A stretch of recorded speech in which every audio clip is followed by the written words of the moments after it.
Hi. Hello. Welcome to Your College in the Morning, brought to you through the facilities of Trent Radio. We're coming at you from Trent University in Peterborough, Ontario. Mm-hmm. I'm Zach. And I'm Kelsey. And you're listening to 92.7 CFFF FM. Today, we have a very special guest. Mm-hmm. She is a recent graduate of Trent University, and she worked for the school as a student employee. She was in international development studies and Indigenous studies. Yeah, I don't know, lots more as we'll learn about our special guest today.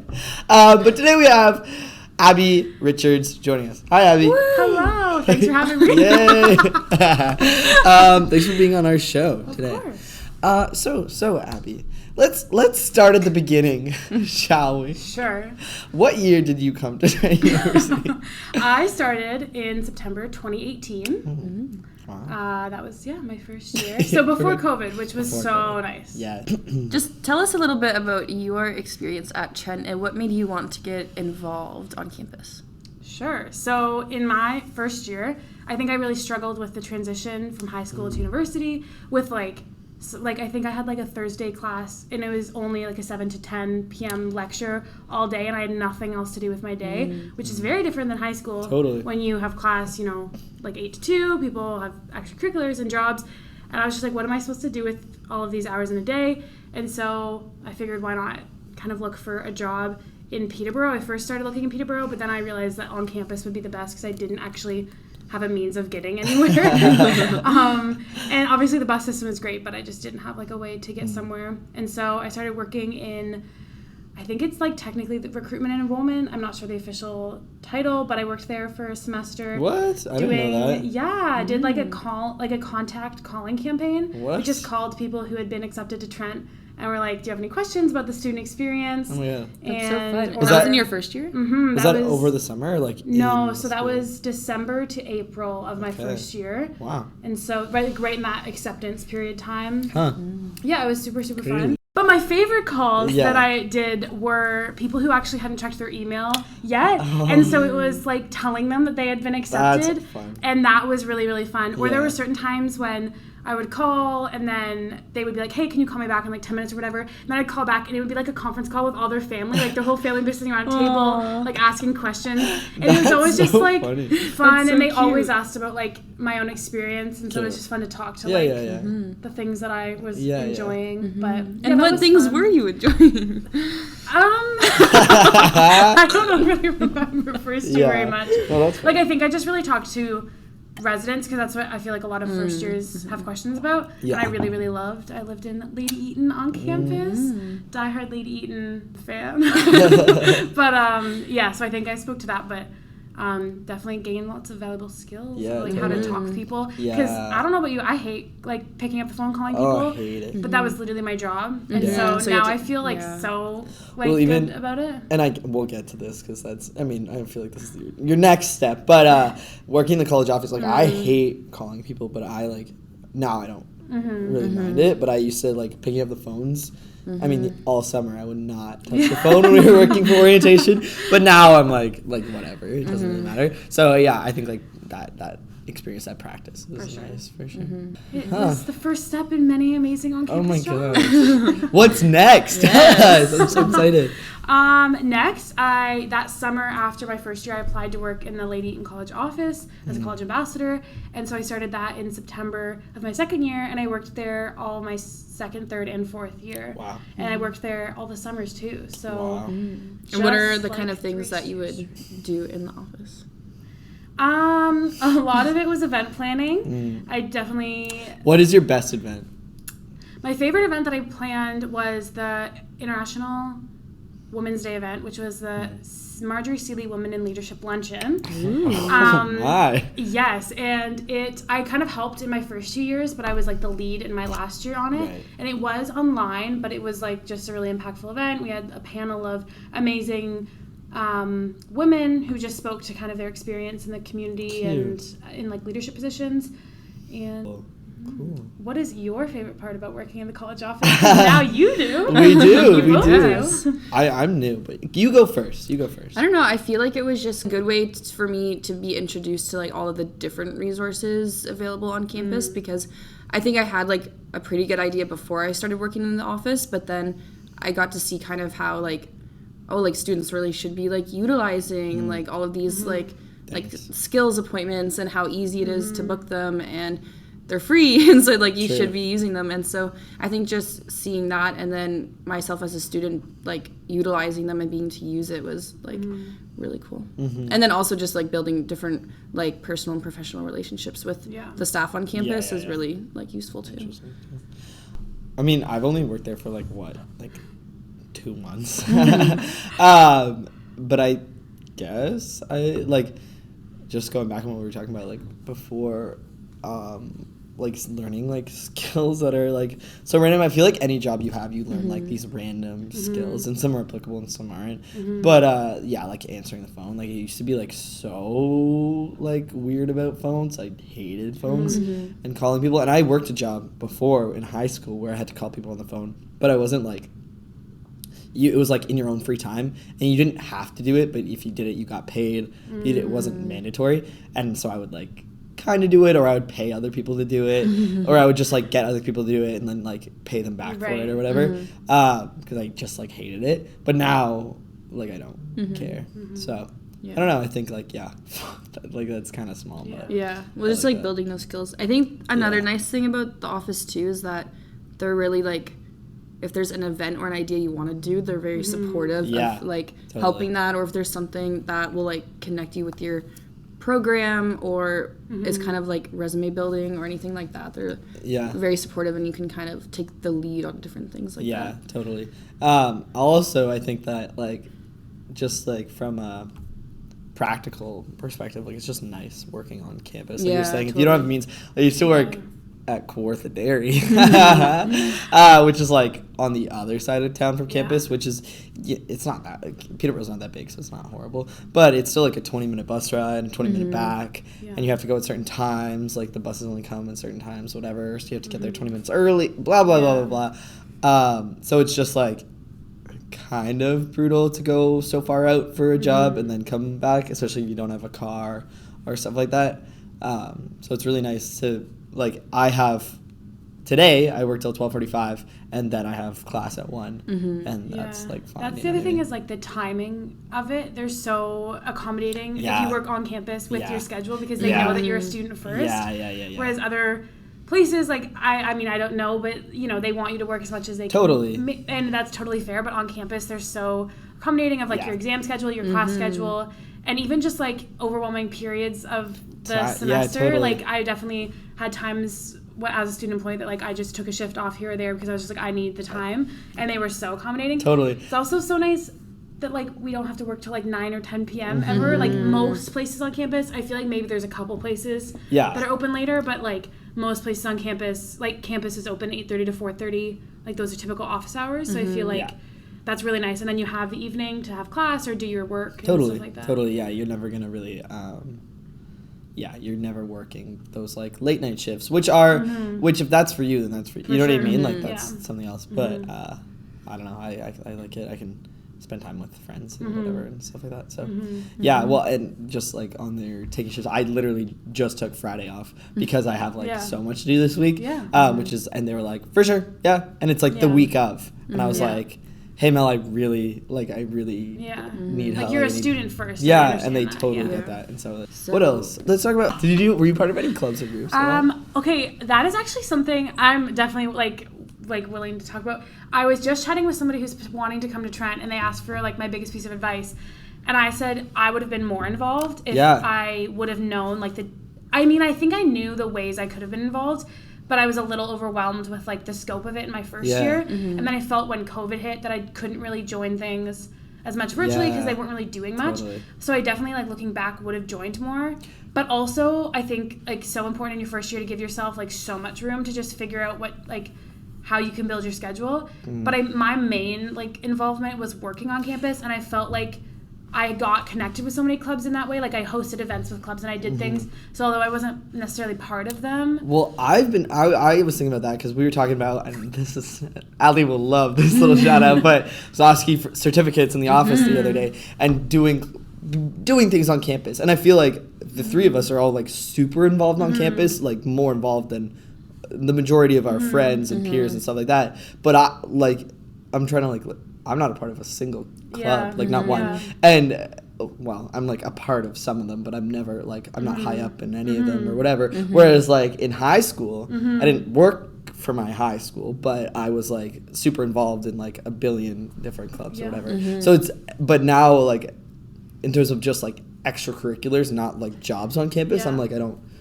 actually do much, but I would say I'm pretty involved. Yeah. Same thing. And I feel like that's another like real plus of working on campus, is you are so involved in the campus community that so many people, and I think like I can speak to this, I don't know, like a bit later, but like you get so many great connections that like I'm now working professionally, like full time for the university, and I spoilers. I think those connections and like those different, not to use a big professional word, but like the stakeholders on campus, like those connections through like these student jobs were like so. Well, it's networking, right? Important, It's really helpful. Okay. We kind of touched on this, and I feel like, again, working on campus, like, definitely helps with that. But how do you feel, like, balancing a job and, like, schoolwork? And I think we did already, like, talk about it a lot. I think coming to university, I heard a lot of, like, contradicting points of view about working during it, because everyone's like, you need to treat university as a full-time job. Like, it is your full-time thing, and I understand where they're coming from, but as a person who definitely in schoolwork, like I procrastinated a lot, and I was definitely a last minute type of person, having this like daily structure of work on top of school really helped me, I think, to be able to be like, okay, I have a shift later today, I actually have to do that assignment this morning because it's due at 4 and I'm working until 4:30 type of thing. So I think the added structure helped. I think by like procrastination would have just been worse if I didn't have that added structure. I would have just been like, I can't lay in bed until 2 because it's not due till 4 type of thing. Or like I was always the person up until 11:59. All my roommates could like speak to that. They were always handing it in like much earlier, and I was lone wolf up and like keeping the lights on in the house. But I think that like, I mean, I guess that could go both ways. Like maybe I would have. If I didn't work, maybe I would have been better, but I can tell you I wouldn't have been any better. No, I'm the same. But like now, I mean, I guess still jumping ahead, but like as somebody who's working a full-time, like just 9 to 5, I don't know how like people do both. Like looking back, I don't know how I was actually sane in doing both, or like how you both are doing both. Like I feel like it's just so I don't know. Like school is so much, and then adding work, and a lot of people have to work, right? For like financially. So I don't know. I think I needed that structure, but I can see how some people like that would be too overwhelming to add on top. I will say for me, I know like a few other people do this too, but for like the last few semesters I've taken like I'm in 4 courses and then I have my on-campus job, but I'm been able to do that because I've taken summer courses, and so it helps me like stay on track with my degree. But I know that some people do go down, like take a lesser course load so that they're able to kind of fit that campus job in. I think it also depends like what program you're in. Yeah. Like I was in a social science humanities. I did not have like I had like 8 hours of class a week. I had a lot of readings and assignments on top of that, but I know some people, like I've seen schedules that are just like craziness, like all the sciences, and so like that I feel like is also completely dependent if like the actual time you need to be in class is just different. Totally. Well, and I think, I don't know, for me personally, I find like I can keep up with work and I can keep up with school, but my fridge is empty and I get 4 hours of sleep a night and all this stuff, and so like I think I don't know, it's hard. I think there's a lot more to balance than just work and school, and I can balance 100%. Work and school, but then like there's all these other pieces that definitely fall behind, and they can, and I think that's I don't know, for me that's like kind of hard. I think sometimes those pieces are also more overwhelming than, because like you said, you can manage the work in school, but it's everything else that you have to do to be a functioning human. Literally, but like it's not top of mind, and no one's really prioritizing it for you. Like you have to yourself. Exactly. We're just gonna take a second here before we move on to say welcome to anyone who's just joined the show. You're listening to Your College in the Morning through the facilities of Trent Radio. We're coming at you from Trent University in Peterborough, Ontario. I'm Zach. And I'm Kelsey. Welcome. Today we are talking with Abby Richards. One thing we mention a lot, or offhandedly, some people may know, some people may not, is that we were the orientation facilitators for Sofsky.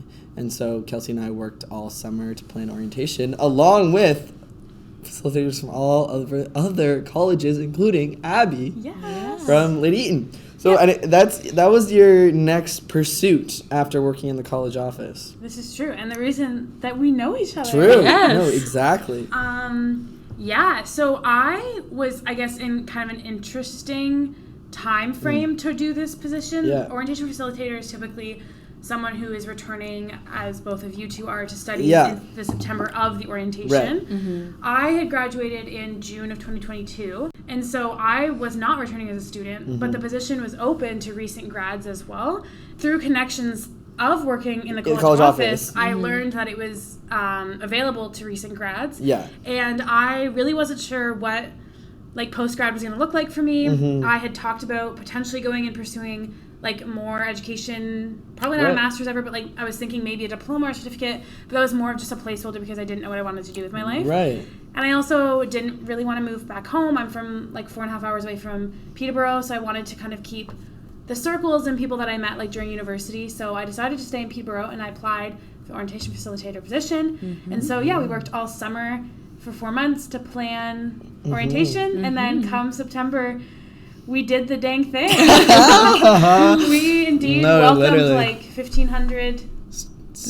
Yeah, I don't know. No, a lot of incoming a students. good number.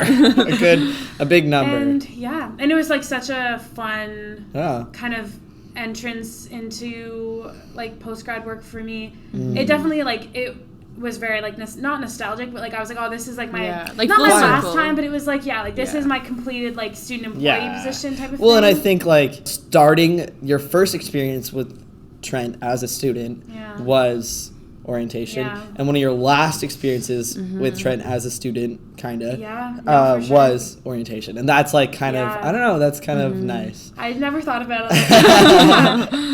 That's crazy. Because I still definitely felt like a student all summer. Yeah, even during orientation week, because that was and because we were all students. So everybody. I was kind of my circles for those summer. And it was such a great experience. I highly recommend it.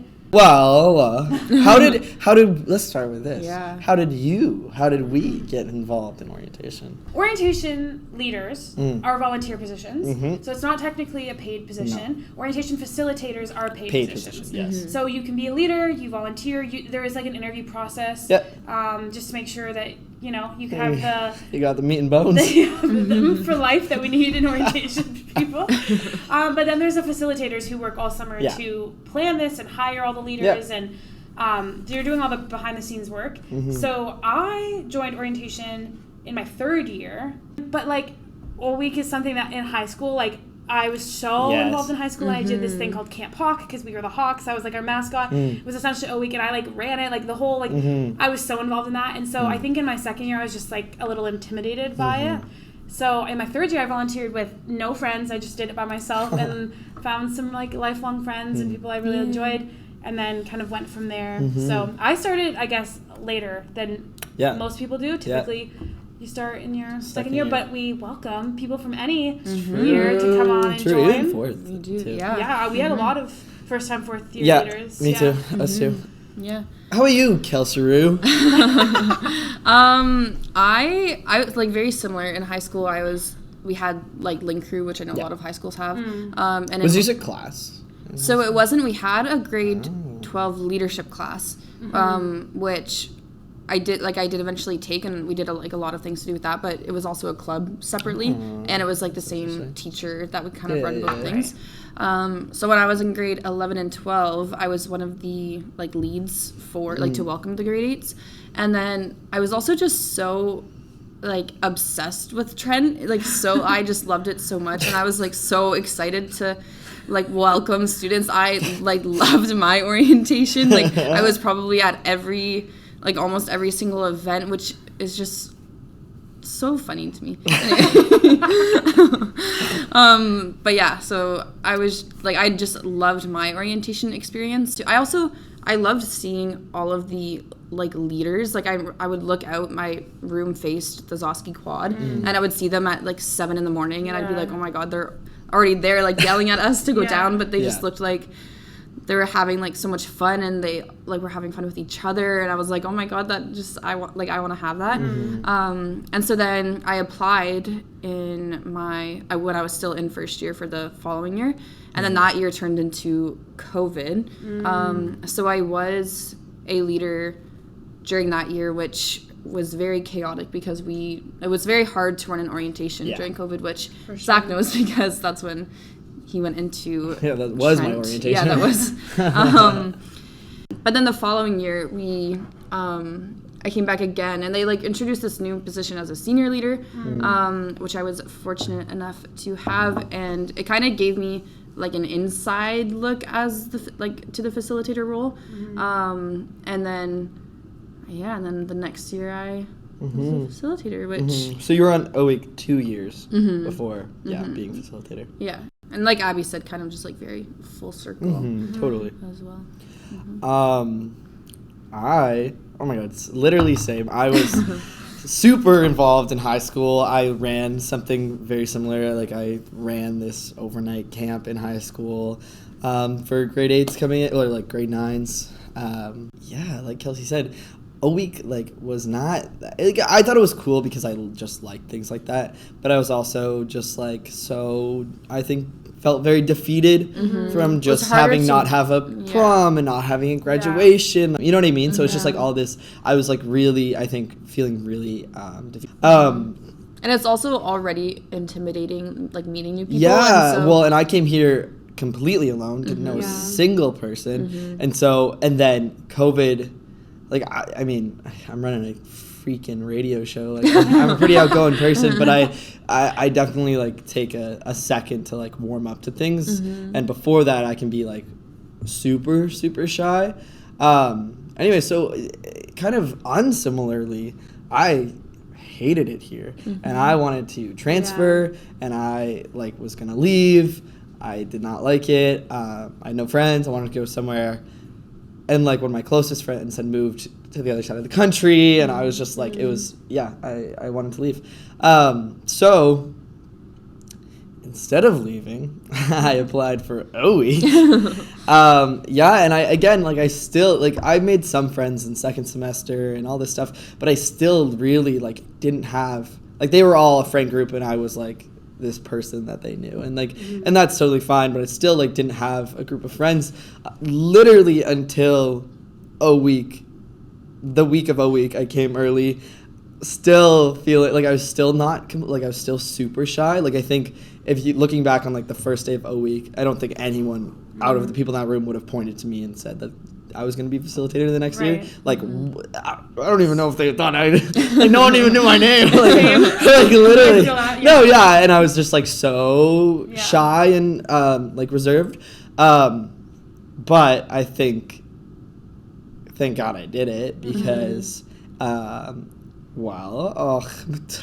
to get the waterworks going, but definitely met, like, some of my best friends through that, and then, like, some of my, like, best friends through those people and all this stuff. So it's just, I don't know, for me, that week was, like, a very pivotal moment, not necessarily because of OWIC itself, but just, like the people you meet. Yeah, the people you meet, and then also, like, you know, like, oh, I like Trent, and I think you belong. I actually do. Yeah. I'll stay here, and I think it'll be kind of cool here. You know what I mean? So yeah, and then I wasn't gonna apply. I was gonna apply to be senior leader, but then I had a lot of experience with high school and running things like that, and I didn't know that people going into their third year could do it. I thought you had to have done it for 2 years, like been on OWIC for 2 years at least, and then apply to do it. But they were like, no, like you can apply. So I did. And then, I was one of the facilitators. So We're just like a group of anomalies. Like, literally. Like, we thought we're too young. I thought I was too old. You, like, followed the perfect path. There's so many ways to get involved with OE. Exactly. And you like don't need like if you weren't that involved in high school and like like you can like still apply and Well, especially like a week is such a great way. If you're a good person, if you're not like actually like horrible. You know what I mean? No, but seriously, like you don't need a long resume, and you don't need a list of experiences, and you don't need all you need to be on a week is to be kind and welcoming and have a warm personality and like and then that can be your first thing on your resume, and that can be something that you use to build your portfolio going forward and stuff like that. So I feel like what you were speaking to though just goes that like cliche that everybody says like what's the best way to like have a good experience is to get involved. It's true. No, like, it really is true. Like you wanted to leave, you wanted to transfer, and then you got involved, and like you're still here. And again, you don't need to be rah, and you don't need to be like I know a bunch of really really shy people that aren't a part of like they're not execs on a club. They just go to things and like have met their community, and maybe they don't go to things anymore, but they went once or twice, and now they have people to do like to spend time with and hang out with, and that's I think important as well. For sure. I don't know. I think even just like going to the gym. You know what I mean? Going to like no, seriously. No, but like if you're not like someone that likes to get involved or I don't know, like being on an intramurals team and all this stuff. So like if you're not someone that wants to be a part of like the leadership camp, which I am, I'm not dissing it. I'm not knocking it down. But if that's not your vibe, it doesn't have to be. You know? There's also like so many clubs and groups that host events that you don't have to be a part of to go to. That's like their whole point is to put on an like event that you, if you're not in the club, like you can learn more, but like that doesn't mean you have to, like you were saying, become executive member or somebody with like you know managerial powers. So okay, I think just putting this long story short, all of these experiences on campus, working, volunteer, whatever. Now, Abby, you are a true working professional. You are working at the school, like you work here. That's like so true. And like what? That's just crazy to me. You know what I mean? Like I think I'm just like laughing because it still feels very surreal to me. Yeah. Like talking back to where I started in this and just like coming to Trent like just for the education, like slowly like getting involved, and now I am like a professional staff member full time. So that's crazy. And should I say my title? What is your title? What do you do? Tell us. So my title is the Convocation and Events Assistant, and I work with the Alumni Engagement and Services Department. So I work in like alumni engagement, and my main focus is supporting the team on any events we host, and then obviously also convocation. And if you're unfamiliar with that term, that is university, like Trent calls that what you would know as graduation from high school. So you convocate, as in like walk across the stage with your gown on, get your degree, all that good stuff. But it's been like so fun, and starting to work full time on campus, it's definitely interesting, like being physically on campus in a different role. I mean, I visit all the places on campus and I'm speaking with all the people in different departments, but you know, I'm not up in BATA until like 2 a.m. studying for things. So it's an interesting, like full life cycle moment. And do you think that like, well, and I think we've already like alluded to this, but just do you think that if you hadn't gotten involved on campus, you would be doing this and you would be here? I don't think so. No, I don't think I would have even known that like jobs existed, or I don't think I would have felt qualified. Not that I do, but like imposter syndrome is real. But like I think just knowing and kind of being in and around the Trent community for so many years, that's what like gave me the confidence to even apply for some of the jobs, because I was just kind of on like a job hunt at the end of school, and I was like, what am I going to do? And I started looking at Trent jobs. So well, Abby, thank you so much for joining us today. Thank you for hanging out with us. Thanks for talking to us. Talking about student leadership. I think I don't know, we don't really talk about it that much. I think there's so many ways to get involved. True. Do it. Thanks for listening. This has been your College in the Morning, brought to you through the facilities of Trent Radio on CFFF FM. I'm Zach. And I'm Kelsey. We're coming at you from Trent University in Peterborough, Ontario. We'll see you next week. Bye.